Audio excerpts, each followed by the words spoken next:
Right. All right. We are ready to get started. Good evening and welcome to the Humphries Elementary Go Team meeting, where we will follow the agenda as it has been emailed to you and publicly noticed. I would like to remind everyone that this is a meeting of the Go Team. Only members of the team may participate in the discussion. Any members of the public present are here to quietly observe. For members of the Go Team, please identify yourself when you speak. I am pleased to call this meeting of the Humphries Go Team to order at 4:35 p.m. Our first order of business is to call roll. The secretary will now take the roll. Please answer present when your name is called. Tia Barnes, Abigail Reese-Kelly, Present. Damian Marshall, Alexa Smith, Present.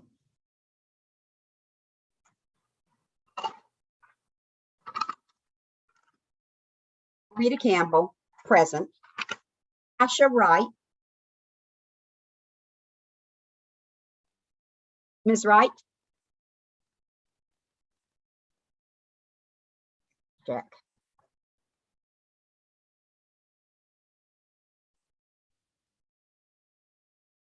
Let me go on. Michael Charles, Present. Yakita Taylor,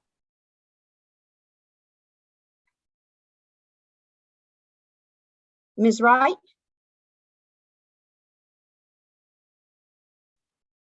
Ms. Wright is on the screen, so I'm going to count her as present. Yes.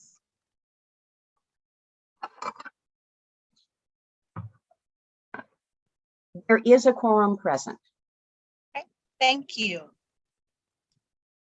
Our first order of business is to approve the agenda.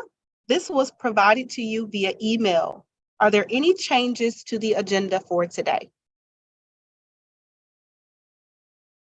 Let's see if I can pull up my screen so I can share the agenda. 1 second.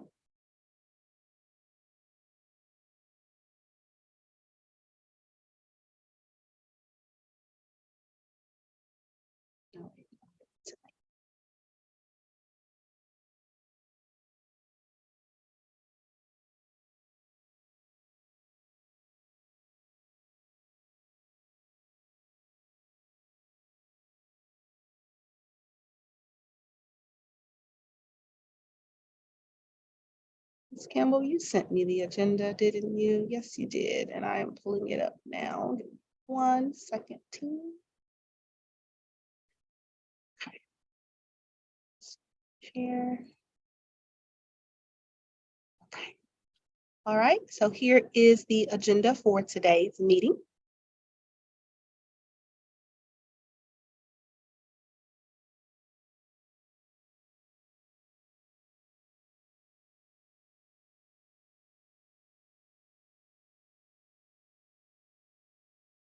May I have a motion to approve the agenda? I, Asha Wright, motion to approve. Do I have a second? A second. Okay.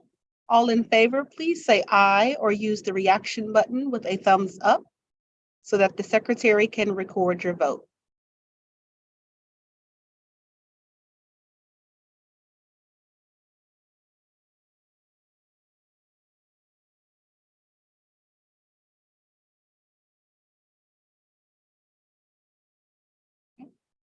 All opposed, please say nay. Any abstentions, please say abstain.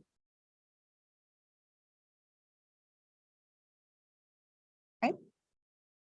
It has been so moved and properly seconded to approve the agenda for today's meeting. We will now review and approve the meeting minutes from our last meeting. The minutes have been provided to you. So I'm going to stop share, pull those up as well so that we may approve those.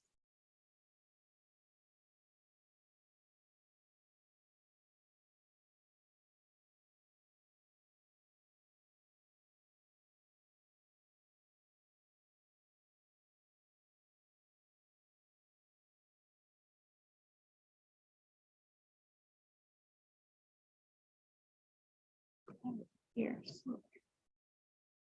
Webpage, if nothing else. Yes, I found them. Thank you, Ms. Kimball. All right, those up. All right, so here are our minutes from October's meeting. Seemed so long ago. So I'll take a scroll so that we can all look at these.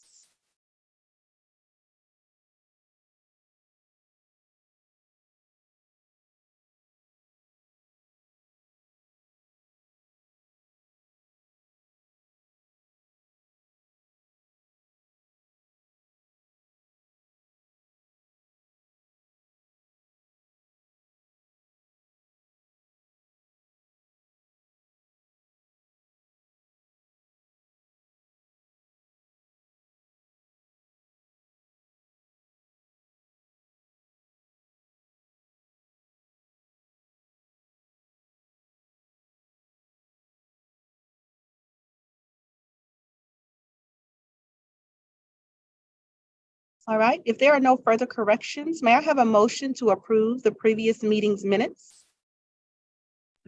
I move where we approve the minutes. A second? Michael Charles, second.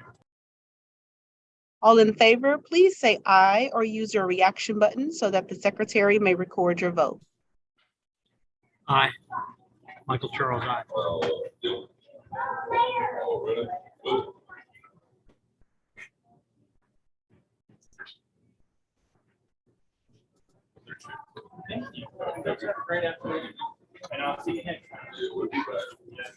All opposed, please say nay. Any abstentions, please say abstain. It has been so moved and properly second to approve the previous meeting's minutes. All right, our first action item. Second. Okay. We have all those, okay. We will now move to our discussion items for today. And I'm going to pull up the presentation that has all of the discussion items in one document.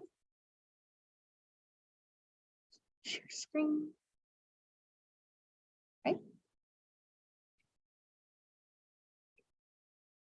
At this time, we have several discussion items to go through or flow through for today's meeting, including our 45-day continuous improvement plan check-in, our strategic plan and school improvement plan alignment, any strategic plan updates.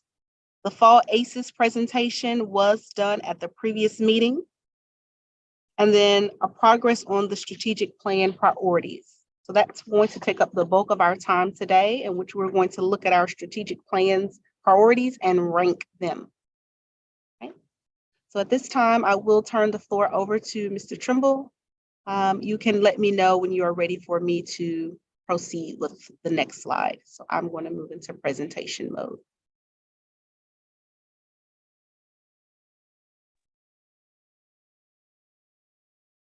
Good afternoon, everyone. We'll go ahead and proceed as printed in your agenda.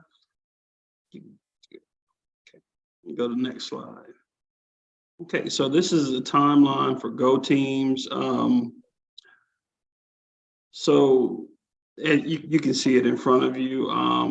We are at the September through December Go Team meeting, and then using our current data, the Go Team will review and possibly update the school strategic priorities and plan.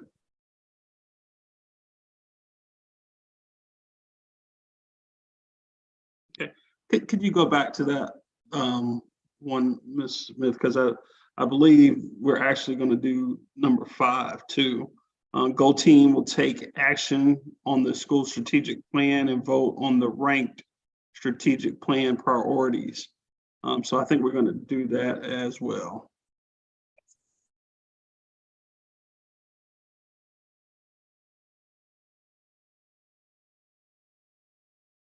Okay. All right, So first up is our continuous improvement plan, and I'm just going to pull that up again for everybody to see. We did go over this a little bit, but here is Humphries' continuous improvement plan. Is there any particular slide that you want to review, Mr. Trimble? But we did go over this at the last meeting as well. Okay. Ms. Smith, I think you might have to do a new share. Oh, I might have to do a new share. I'm sorry about that. Okay. I'm just looking at it like, yeah, okay, sorry Okay. about that. All right, okay. Yes, we did go over it. I think we'll just go over, not that one, the one after that, I think, or the one that's purple. Yeah, Okay. that's it, yeah. So these are the goals for this year. So the continuous improvement plan, that is an annual document, whereas the strategic action plan, that is a 5-year goal document.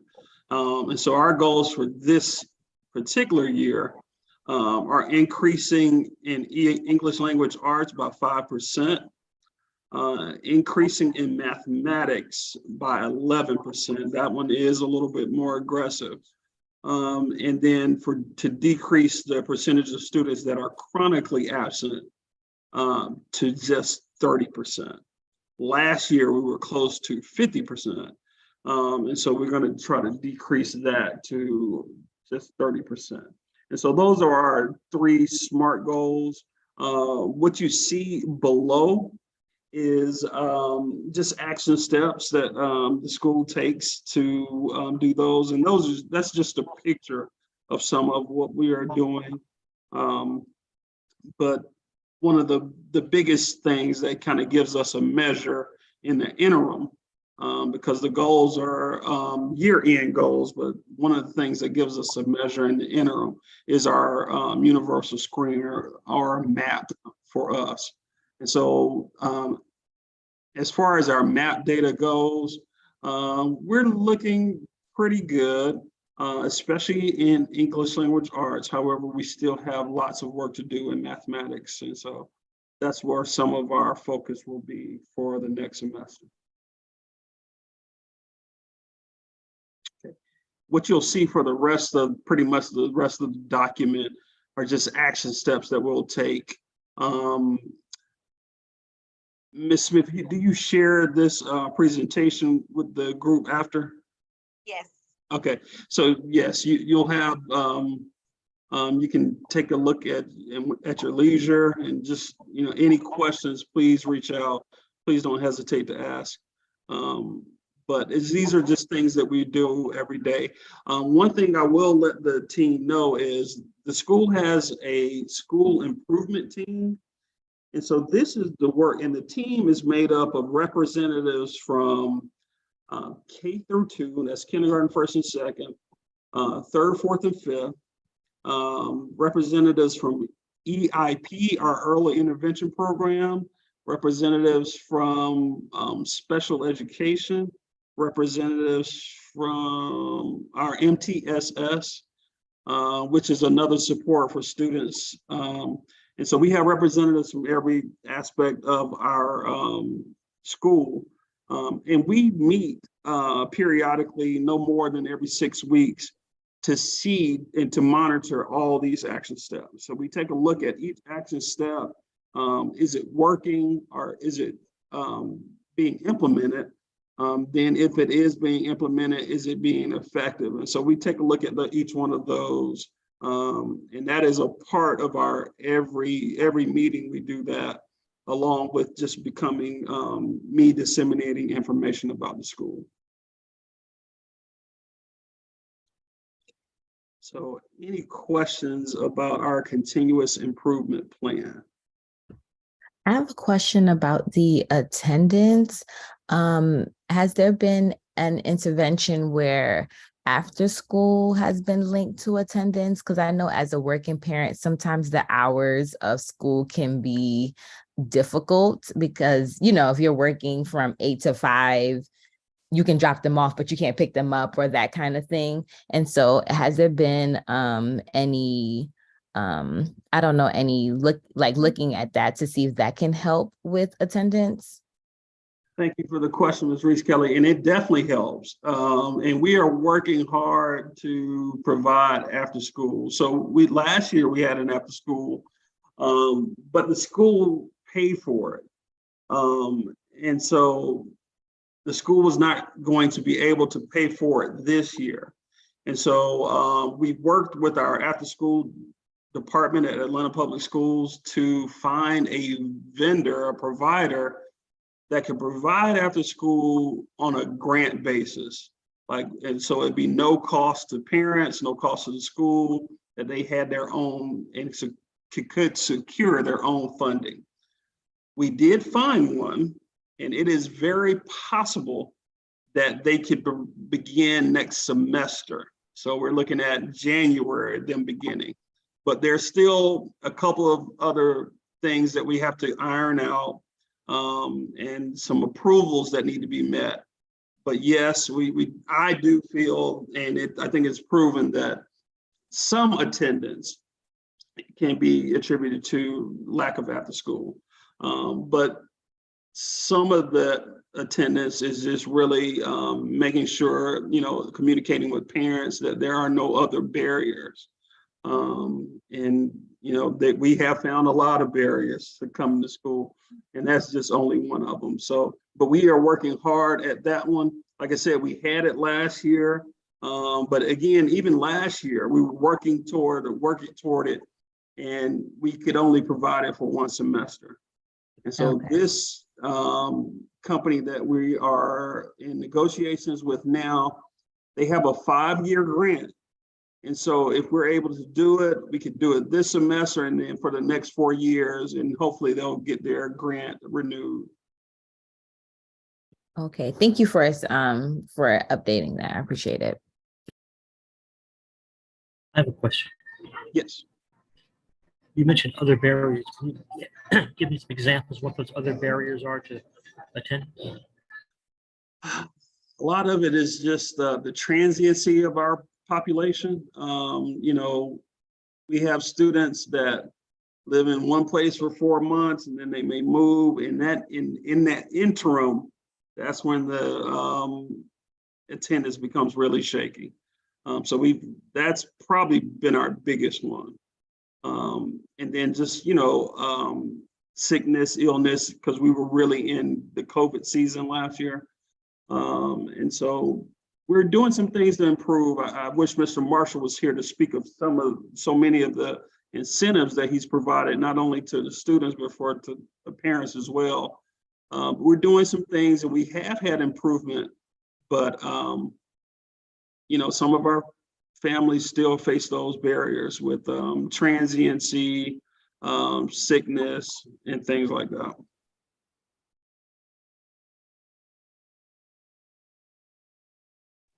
Thank you. All right, thank you.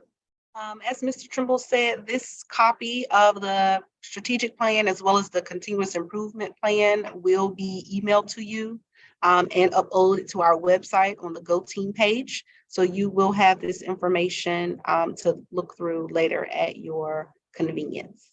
Is there any other discussion regarding the continuous improvement plan? Were there any other slides, Mr. Trimble, that you wanted us to take a look at? Not necessarily. However, I did want to bring up the family engagement slide. So you see that one here. The reason why I bring that up is because we had a family engagement meeting today. I was not able to attend, so I can't really brief you all on what happened with it. But for our next meeting, we definitely will share some of the things. But I did get, positive feedback. But I was not able to attend. But that meeting today, it had several stakeholders from the school district, and they were reviewing our plan and reviewing some of the events that we've had thus far in the year, and so our plan for the rest of the year. And so they were going to provide feedback for that. So again, I haven't been able to attend or been able to speak with anyone about it, but just in passing, we had positive feedback. And so for our next meeting, we may update that. Thank you for that. So I'm now going to stop share and do a new share back to our presentation.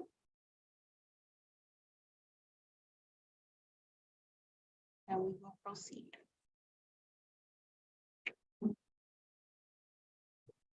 All right, so this is what we just discussed to review the continuous improvement plan. And so there are a few questions to consider.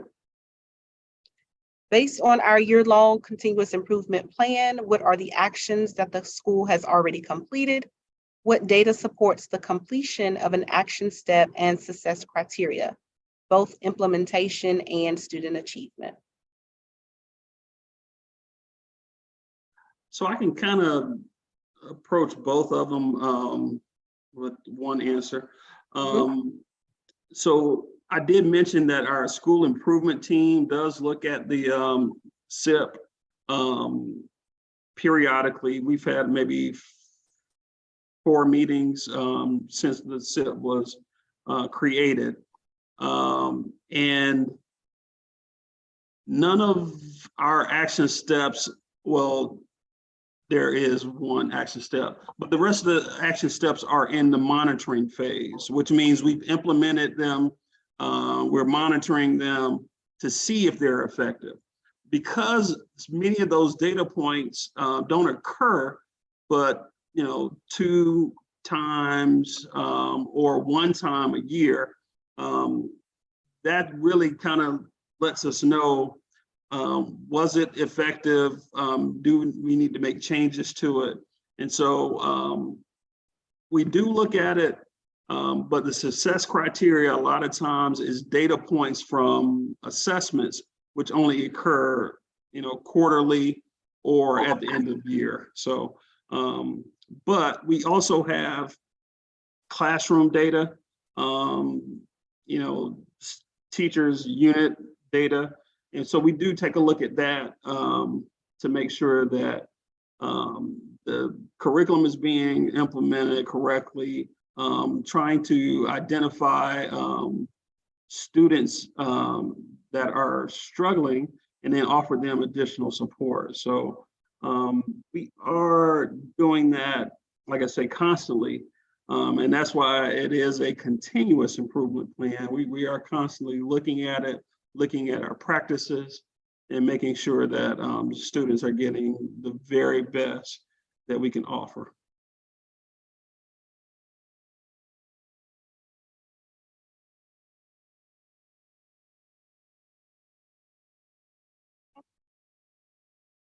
Next in our presentation was the fall 22 ACEs presentation. Again, we did discuss this at the previous meeting where Mr. Trimble did review that information regarding ACEs, where we went over enrollment data as well as beginning of year MAP assessment data, as well as some of the actions that we were taking to ensure that we were reaching our goals towards the year.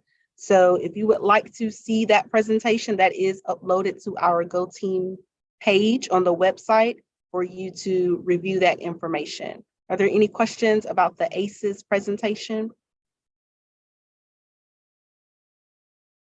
Okay, so I'll go ahead and proceed with the next discussion item. Our strategic plan progress.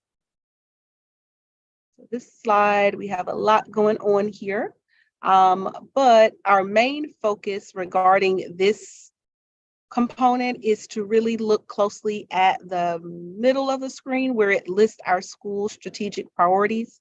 As Mr. Trimble mentioned, our strategic plan is in effect until 2025, if I'm correct.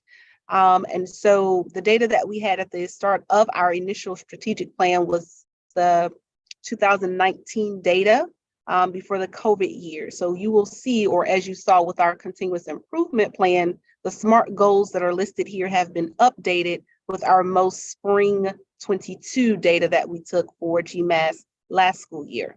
So the school strategic priorities, however, remain the same. And a part of our work today is to look at the school strategic priorities and rank them in advance of our budget meetings, which will take place next semester, to make sure that we are aligning our resources that we are given to ensure that we are focusing on our school strategic priorities. Did I capture everything with that, Mr. Trimble? Yes, ma'am, you did. Ms. Campbell, I guess if, as we're talking through this, if you could kind of just jot notes to see, because we'll probably go back and forth on this, the ranking system. So, but if you could just take notes, please. Thank you. Will do. Welcome, Ms. Barnes, to the meeting. Thank you. We are glad that you could join us. We are getting to a little bit of the action of our meeting today, and this will take up the bulk of it. And again, so here you can see listed priorities listed 1 through 8. What we are going to do now is to discuss, reflect, think about, prioritize each of the action items. And Ms. Campbell, our secretary, will help us to solidify and rank them in the order in which we feel like they should be given our attention, if you will. So I'll give each of us a few minutes to review all of the strategic priorities here, and then we can have discussion and questions about around what that means, and then go through the process of ranking them. So I'll give some think alone time for us to look at this.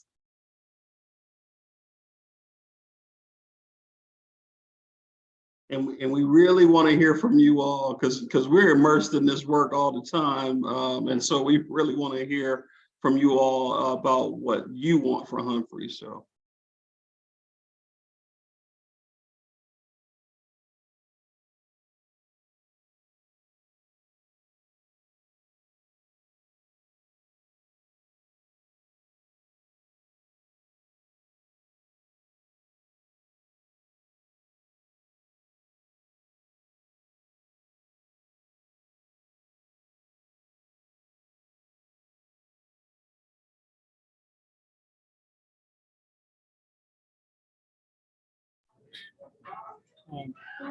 Michael Charles, if I'm not sure what one of the priorities means, when do I ask for clarification?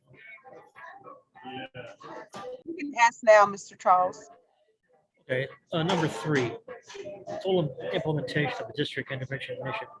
I don't know what that means, so I'm able to rank it in order of priority as compared to reduced barriers to school attendance and decreased chronic. That I'm crystal clear on what the meaning of that is, and can rate it as a priority. Some of these implement STEM engineering and design program models.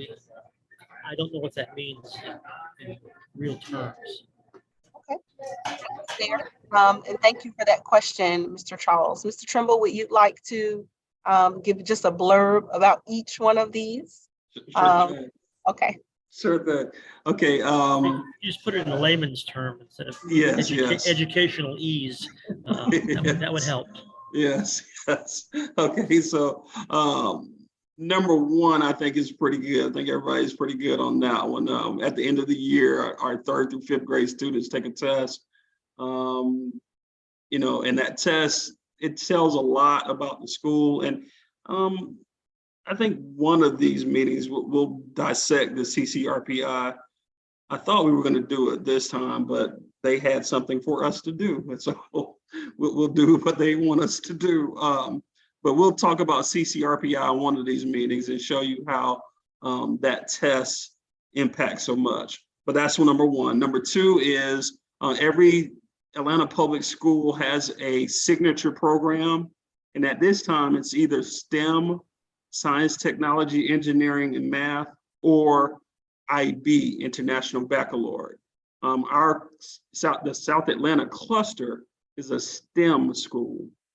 And so all of that engineering and design, the program model, obtaining STEM school certification, that all has to do with that. Now, I can tell you part of that, obtaining STEM school certification, we did last school year. So the 21-22 school year, we obtained our Cognia school certification.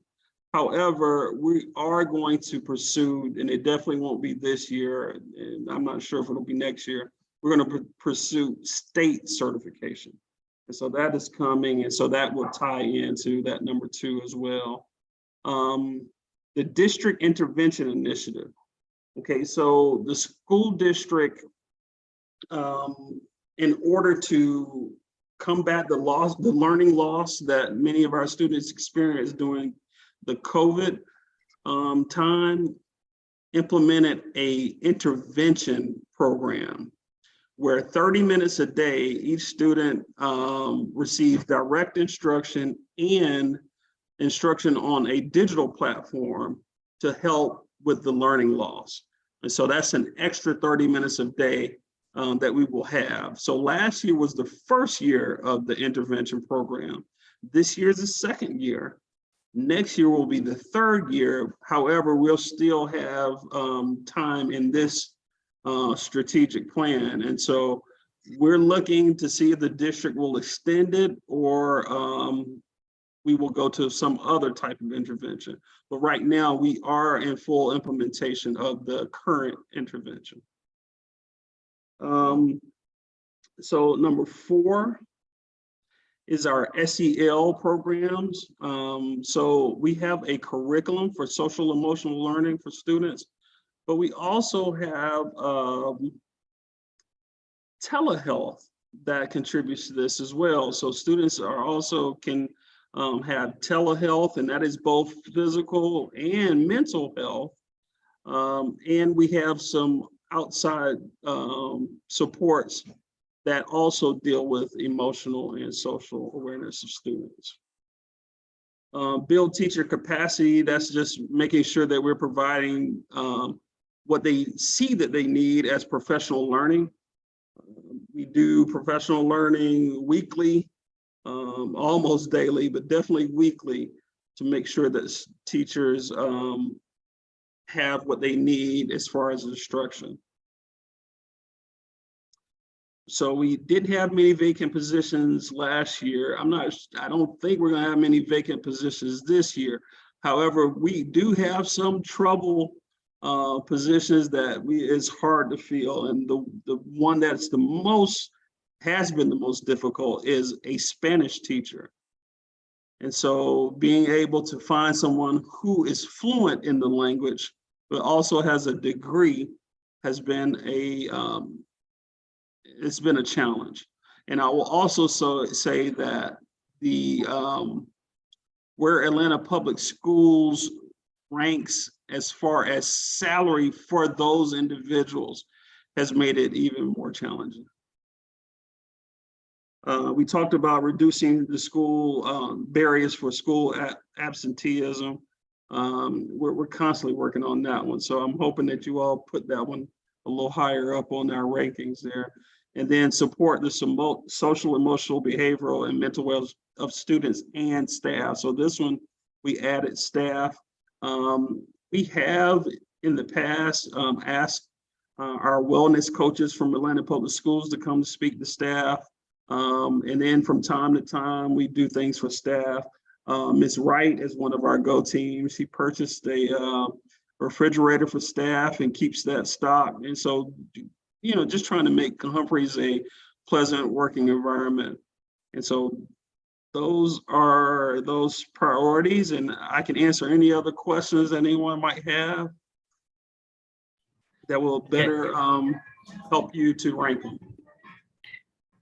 All right, just to show you I'm paying attention, except for 5 and 6, which are staff issues, I would make the argument number 7 needs to be number 1, because if that's not in place, all the rest doesn't matter. You can't develop, implement all those things if the student isn't there. Yeah, I definitely think it needs to be high. I agree. I'm for 1 or 2, but I think 7 is too low. Oh, I agree. I totally agree. I would go with 2, but yeah, it definitely needs to be higher because of everything that you just said. You know, if they're not there, they can't participate in anything else. Ms. Campbell, I see your hand raised. I Go with what we have as number one, because that is our goal, is to improve our children learning. Then I would go to, as Mr. Charles said, getting them to school. What we have is number 7 to be number 2. I agree. Everything else we can argue, but those two are, as Mr. Charles said, absolute priorities. I agree. I see Ms. Reese Kelly's hands up. I am going to agree with Mr. Charles because I believe that if you don't have the students in the seats, there's no way you're going to improve that percentage. You can't do education by osmosis. And so if they're there, then you can be able to make the steps to improve on those levels for testing and things like that. So I would agree that that would be number 1, and then improving percentage would be number 2, at least how I'm seeing it as a parent. Ms. Barnes? Well, I agree with Mr. Charles and Ms. Wright. As a parent, if they're not there, they can't. I know that as a educator, you guys looking at the goal being the test scores being high, but as a parent, we thinking if they're not there, they can't improve the test scores. And it's been proven if you guys look at y'all numbers, the kids that come to school tend to have higher test scores than the ones that don't. So Yeah, the ones that come to school and the ones that continue in the same school. I think that's so important. Like if a student goes to any school in Atlanta Public Schools from K through 5, they stand a better chance of being successful. So that's important as well. I agree. Ms. Wright, I think your hand is raised to speak. Yeah, so at first I was on board for Mr. Trimble's thought, but now that I've heard more opinions, I actually do think number 8 should be number 1, and then number 1 should be number 2. Number 8 or number 7? I meant number 7. Well, yeah, number 7. Sorry.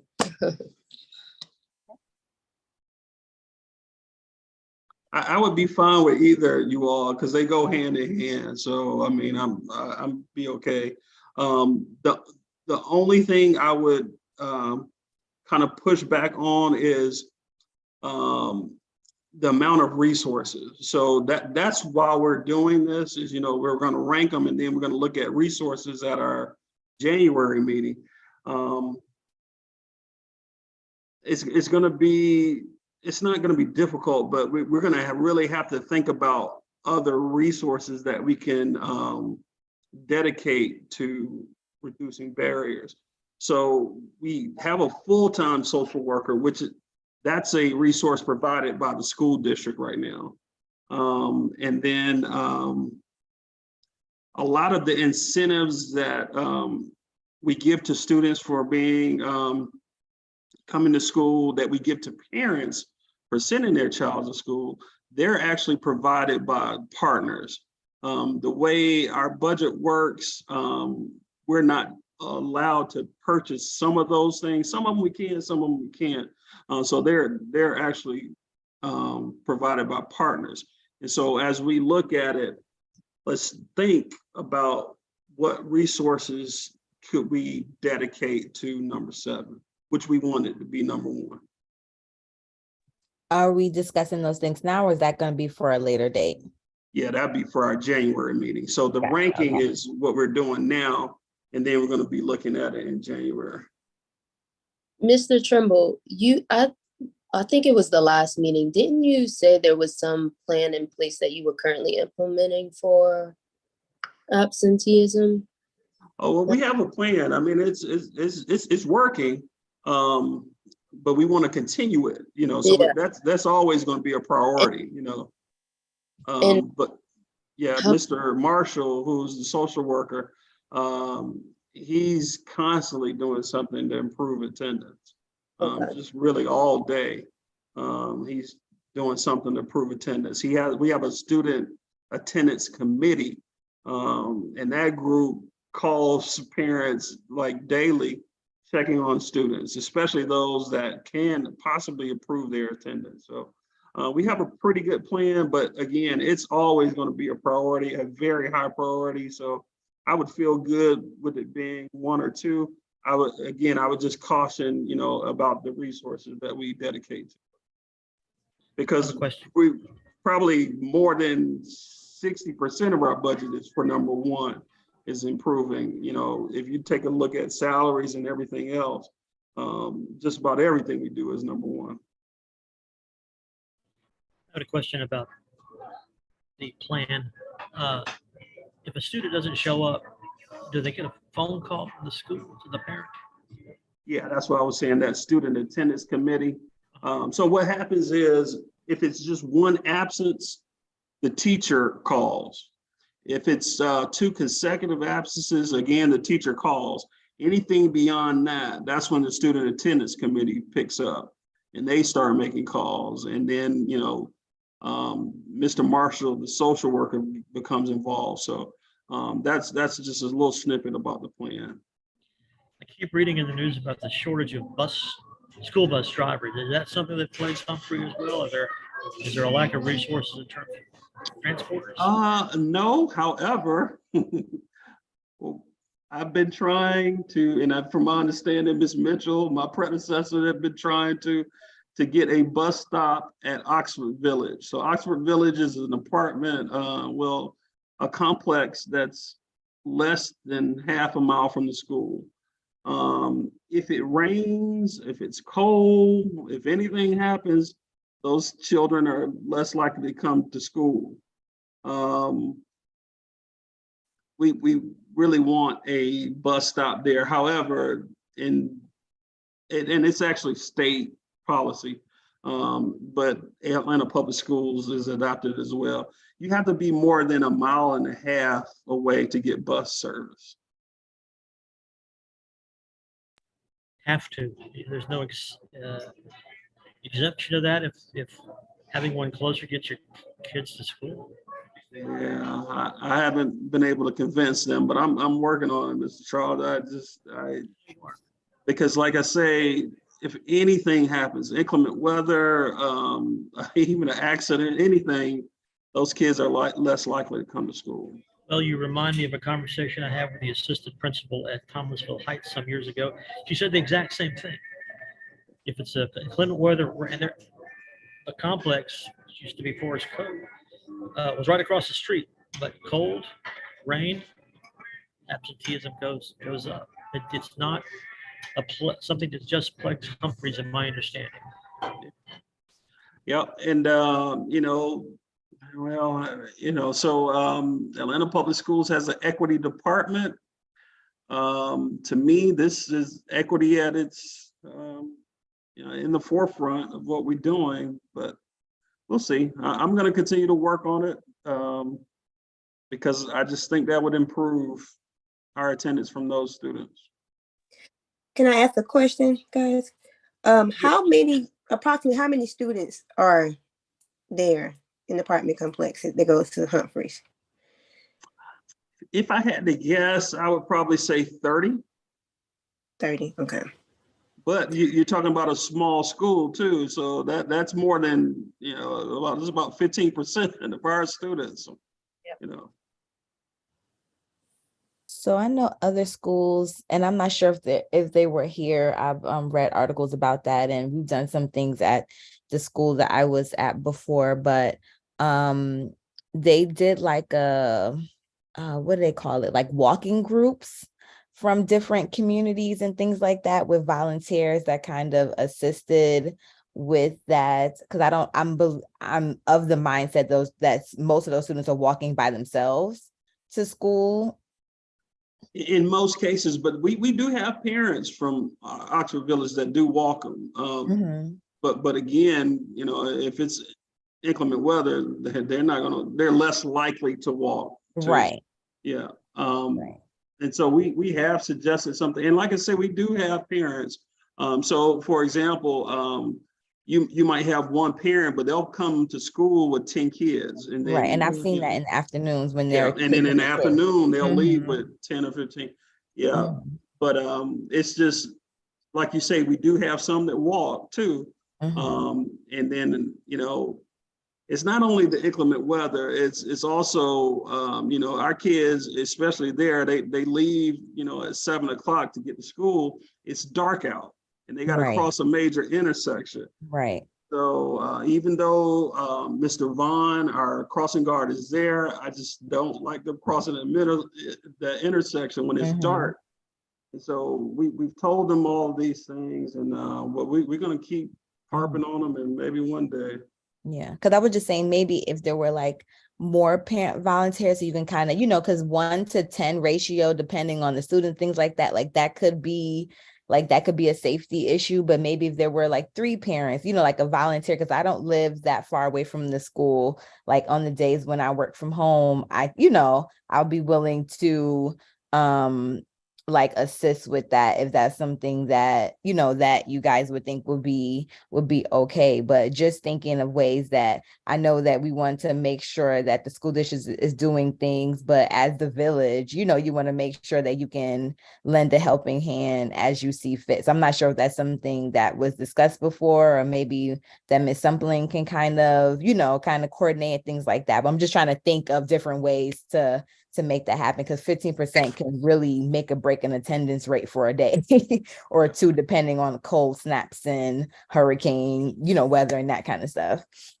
That makes sense, and I like that suggestion, and I think we will work with Ms. Sumlin to see if we can pull something like that off. One of the things that Ms. Sumlin is going to work on is trying to develop room parents. And so if we could get some of those room parents out of that complex, that would definitely help. So I like that suggestion. We'll definitely take it back.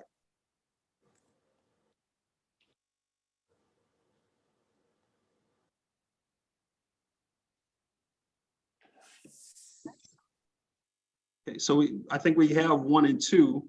Ms. Campbell, we definitely have 1 and 2. And so 3 through 8, how do we want those to look?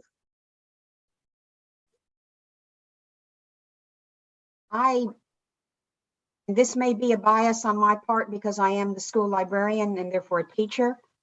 I would say that having great teachers for the next 2, the building teacher capacity and hiring really good quality teachers would be 3 and 4 in whichever order you want, followed by the district intervention and the STEM. That would be my preference, but again, I may be, as I said, biased since I am a teacher person. Okay, so I definitely like your idea about building teacher capacity going up. Again, I would ask, though, for the high quality staff or vacant positions. I'm not sure if there would need to be any resources devoted to that. Of course, it is a priority, but for example, this past year, at the end of the year, we only had 2 vacancies. And then this year, I know we will have at least 2 due to moving and due to retirement. And so for a school like ours, because it's so small, the staff, they feel like family, there's not a lot of turnover. But the few people that leave, we definitely want to get good staff to replace them. So we can move it up. I'm fine with it. But let's think about what resources would we need to dedicate to that. But for the building teacher capacity, yes, I'm okay with it going for number 3. And I know there are some resources that we can dedicate for that one. I have a question. Go ahead. I'm sorry. No, I was going to answer some questions. Yeah, you can go ahead, Ms. I had a question in terms of, so I know you said, especially with the Spanish teacher, it was difficult to find someone high quality in terms of finding someone with the degree in the core area to teach, as well as the salary.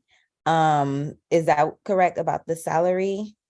For that particular position, Right. yeah. So yeah, It- and we even added a bonus to it. We added Mhm. I think a $5,000 bonus Mhm. to that, and we still get any viable candidates.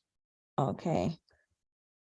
Oh, so it's finding the person, it's not the salary, or is it a combination? Oh yeah, it's just finding someone at this point. And now I will say this: last summer, let me preface this about we shared this position with Cleveland Avenue Elementary.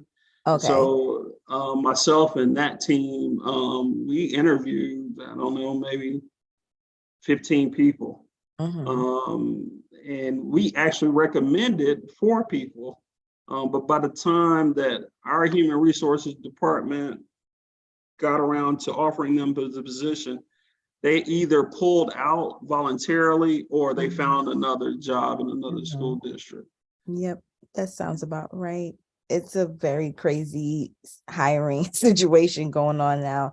And with the education world, it's even crazier. So I definitely understand that. I thought it was just the salary, because then I was going to ask, can any grants like supplement the salary? Are you guys allowed to do that? But if it's the bodies, then yeah, can't really Yeah, make it more. we added the $5,000 bonus. And like I said, we were, interviewing people, but we just none of them would stick. Right now, we have a substitute in that position. However, last year, she served as our permanent substitute. So during COVID, Atlanta Public Schools has permanent substitutes. And last year, she served as our permanent substitute. She's fine. However, she is not bilingual. So she does the best that she can in that regard. What is the is the education of at least a bachelor's for that? Yes, at least a bachelor's, but they, more importantly, because we had a lot of candidates, had the bachelor's, you have to pass that fluency exam. So you have to be fluent in Spanish. Okay. Okay. Mr. Trumbull, does a candidate have to have a degree in teaching or just a degree in No, something? no, because they can, now they will have to be willing to get one, but they don't have to have one to start out. No. Mr. Trimble, Yes, ma'am. I have a question. I just want to know, we given our thoughts on the rest of the priorities? Like, Okay, yeah. So I think, like, if everyone is in agreement, I think capacity of building teacher capacity go up. I'm in agreement with that, but I actually think number 8 should go up higher for me. And I actually think it should go before teacher capacity, because I think it will help increase their capacity with a better mental well-being. And then, number 2, and then it just kind of falls the rest in that order type of thing. Yeah. I agree. I think, we're doing a lot, but we can always do more, especially with the students. Well, with both students and staff, we could be doing more. Like I said, we do have lots of programs, but we could be doing more. And so I would, I could definitely see it going up further. Yeah. It can go, after, but I just think it should go up further for sure. Yeah, I would say maybe after building teacher capacity. Yeah. I could just kind of give you all a little nugget about my opinion about the STEM. It could go a little further down if you all would like. The Humphries staff that's on here, they know that I just really, really, really want our children to be able to read. That's my biggest thing. And so if STEM were to go a little further down, I'd be okay with that. Yeah, I think you said you had like a 3-year plan for that one. So I know that's not an immediate need given your resources. Campbell, are you able to kind of share where we are with our rankings? Certainly. This is what we have so far. We have sort of a tie between number 7, reducing the barriers to student attendance, and improving our children's milestone rating. So we kind of need to make a final decision on that. Then we have 5, teacher quality, 8, teachers, social economical behavior. And then the only one to actually rank the further one said just take them as they come. So that would be number 2, number 3, number 4, and number 6. That is, the STEM comes after that. Then the student socio-emotional, number 6, which is getting more teachers, and number 8 went up higher, excuse me. So the way I have it now is a tie for 7 and 1 for first place. And then we have 5, teacher quality, 8, teacher I'm going to call that satisfaction, morale. Yeah. Miss Orita, I hope I said your name correctly. You did. I know that what you said about the quality staff, I actually, they said that STEM can go lower. So I'm fine with it being, I think the way that you have ranked it after, which was the quality staff and the remaining ones. I don't know about anybody else, but I just wanted to let you know. I said take them as they come, but STEM can go lower. Okay. Okay. So Ms. Campbell, what I heard you say was we're kind of at a place for the milestones and the attendance component there. So making a decision, and followed by that would be the building teacher capacity in core content areas, followed by support the emotional, social, emotional, behavioral, and mental well-being of students and staff. Okay. And then everything else just kind of falling there. Okay. Yeah. Are we ready to team make a decision regarding the GMAS and the attendance? Are we comfortable with the GMAS still ranking as number 1 regarding Mr. Trimble's point around resources for that? And then having attendance at number 2? Okay. All right, so it sounds like that's where we are with that, Ms. Campbell. So we'll go ahead and leave milestones at number 1 because that is the school's strategic plan. Like those are the goals, and then working very intently and targeted around attendance following that. Of course, in order to increase that goal, having a high quality teacher is the number 1 indicator of getting that success. So building teacher capacity, ranking at number 3. Followed by making sure that we are taking care of those high quality teachers and students with those supports for social, emotional, and behavior at number 4. Okay, so that leaves STEM, the district intervention program, social, emotional for students only, and then the high quality staff vacancy component, right? I would put the high quality vacancy after the list that you just said, Ms. Smith. Okay. And then the SEL for students and staff, and then students after that. Okay.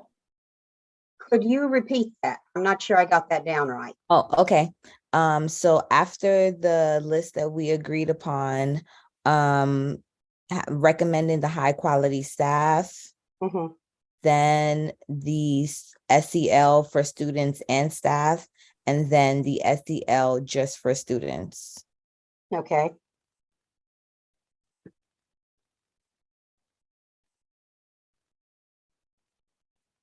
Okay, so that rank now is number 1, number 7, number 5, number 8, 2, 6, 3, and 4.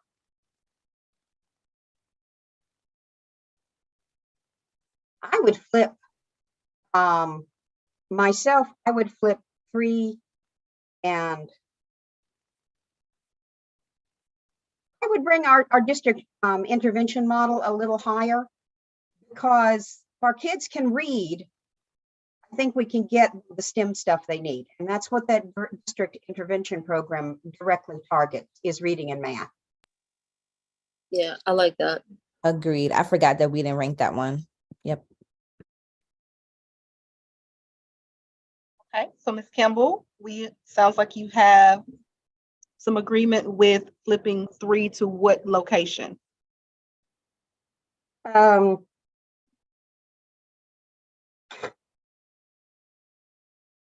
4. I mean, well, sorry, let me go back here and make sure I have these numbers right. Right. So 1 is the milestone, 7 is the attendance, 5 is good teachers, 8 is taking care of the teachers. Then moving 6 up right after 8. Then 3, 2, and 4. Is that what we're hearing? That is, after our top 4, we have number 6, recommend high quality staff. Number 3, which is full implementation of the district initiative. Number 2, which is STEM. And number 4, which is socioeconomic students. Social emotional, yes. Sorry. And thank you for that, Ms. Campbell. And that's what I have. And at first, it's almost a little alarming to see 4 all the way at the bottom. But I think because number 4 and 8 are so close or almost the same, just with the incorporation of the staff, I am okay with that, if that makes sense. In addition, a lot of that is covered under our attendance. One of the biggest things we do to get students here is to try to work with them on their socioeconomic, socio-emotional issues, to make school to be a fulfilling place for them. So, looking at that, it sounds like we have rank order as far as our school strategic priorities. And again, we are doing this in advance of our next 3 Go Team meetings that are really focused on the budget and allocating resources for each of these priorities. Okay. Okay. So with that, as a result of our discussion, we now need to take action on 2 items. Okay. Our first action item as a result of the discussion is to actually approve the strategic plan. May I have a motion to approve the strategic plan?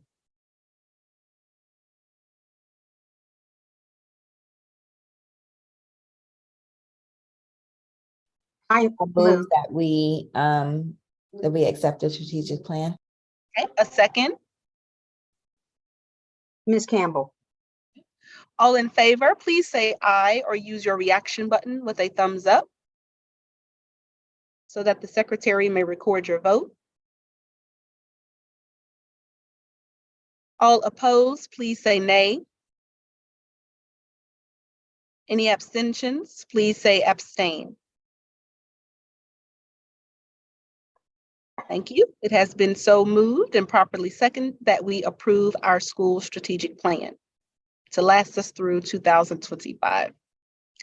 All right, our second action item as a result of our discussion is ranking the strategic plan priorities in preparation for the fiscal year 23-24 school budget, which will be discussed again beginning in January 2023. Do I have a motion on the floor to accept the strategic priorities ranking that we have discussed this evening?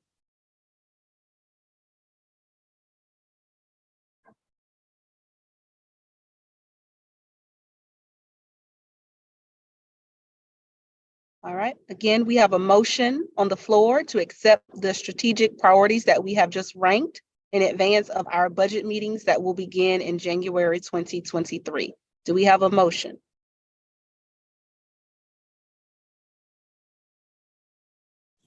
Motion to I approve. move that we accept.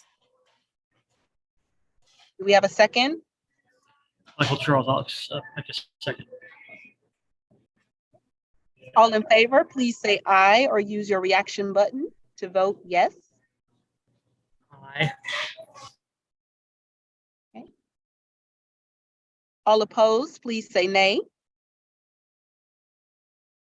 Any abstentions, please say abstain.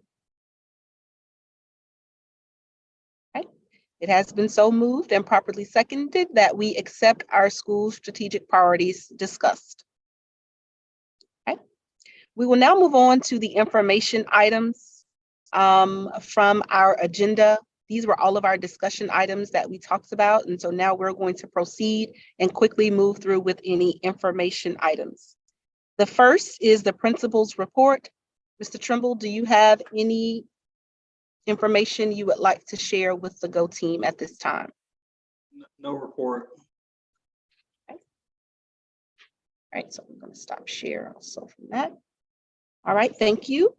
We will now move forward with any announcements. I do have 2 announcements that I would like to make, and then the floor is open for additional announcements. First, tomorrow, December 1st, is the South Atlanta Cluster Chat with Superintendent Lisa Herring and her team. The community meeting does begin at 6:30 p.m. I did email you all previously regarding that superintendent chat that was supposed to take place preceding Thanksgiving break. However, it was rescheduled, and that date is tomorrow at South Atlanta High School at 6:30 p.m. If you can make it, please go as a representative of the Humphries Go team, but also as a community member that is invested in the success of Humphries. It is an opportunity for you to speak directly with the superintendent, as well as to ask questions and engage in the discussion around some of the concerns that constituents within this cluster, as well as staff members might have regarding South Atlanta. So that is a great opportunity to meet the superintendent, to be in the same room with her, and then to get your concerns addressed or at least recorded so that a plan can be put in place. So that does take place tomorrow at 6:30. Also, as we've discussed, our next Go Team meeting is next year, second semester. That will be on Wednesday, January 25th, 2023 at 4:30. Again, the link for all of the meetings have been emailed. I will email them again, as well as send you reminder messages for that week. Those are the announcements that I have for right now. Are there any additional announcements? Okay. All right. At this time, do we have any public comment, Ms. Campbell? I do not see anyone who is not a member of the Go team in the Zoom meeting. Okay. And we did not receive any responses for public comment either. Okay. All right, thank you. So we have now reached the end of our agenda. Is there any additional business at this time? May I have a motion to adjourn the meeting? Motion to adjourn. Second. Thank you. All in favor, please say aye or raise your hand, thumbs up to vote yes. All opposed, please say nay. Any abstentions, please say abstain. Okay. Meeting is adjourned. At this time, I will now stop the recording.